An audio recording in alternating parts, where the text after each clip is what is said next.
நான் செயல்படுத்தி வர திட்டங்களை எல்லாம் பெருமையா சொல்லி உங்ககிட்ட நான் வாக்கு கேட்க வந்திருக்கிறேன். மறுபக்கம் பாருங்க, 4 ஆண்டு ஆட்சி செஞ்ச பழனிசாமி அவர்களால் இப்படி ஒரே ஒரு திட்டத்தை சொல்ல முடியுமா? இப்படிப்பட்ட அவல ஆட்சியையும் திராவிட மாடல் 5 ஆண்டுகள் ஆட்சியையும் நீங்களே தயவு செஞ்சு ஒப்பிட்டு பார்க்கணும். அடுத்து நம்ம சூப்பர் ஸ்டார் தேர்தல் அறிக்கை, அந்த அறிக்கையை பார்ப்போமா? நீ படிச்சிருப்பீன்னு நினைக்கிறேன். இதுதான் தேர்தல் அறிக்கை. முதல் தலைப்பா என்ன வந்திருக்கு? இல்லத்தரசி திட்டம். இந்த அறிவிப்பு ஒன்று பார்த்துட்டு நம்ம எதிரிகள்லாம் கதறிட்டு இருக்காங்க. இப்போ இல்லத்தரசி திட்டத்துல கூப்பன் தர போறோம். கூப்பன் எவ்வளவு?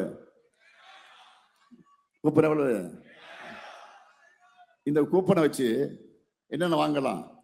Washing machine, fridge, TV, grinder, mixie, microwave அவன், இண்டக்ஷன் ஸ்டவ், இப்படி எந்த பொருளையும் வாங்கிக்கலாம். அரசினுடைய அனைத்து உதவித்தொகைகளும் சுமார் 2 மடங்கு உயர்ந்திருக்கு.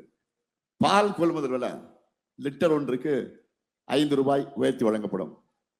தொழிற்சாலைகள் அதிகமாக இருக்கக்கூடிய இந்த ஓசூர் போன்ற நகரங்கள்ல பெண்கள் வேலைக்கு செல்வதை எளிதாக்க 1000 குழந்தைகள் காப்பகங்களை உருவாக்க போறோம்.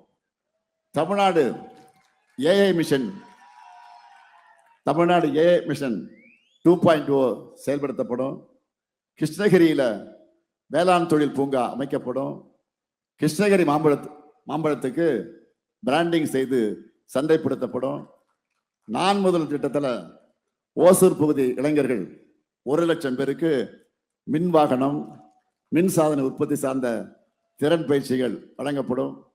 இப்படிப்பட்ட வளர்ச்சிக்கான சாதனை ஆட்சி தொடர நம்ம கூட்டணிக்கு நீங்க வாக்களிக்கணும். நல்லா புரிஞ்சுக்கிங்க.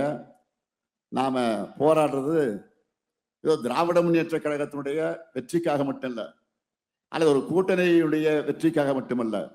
பெருமையோடு சொல்றேன், உறுதியோடு சொல்றேன், நம்முடைய தமிழ்நாட்டினுடைய ஒட்டுமொத்த வெற்றிக்காக நாம் போராடுகிறோம்.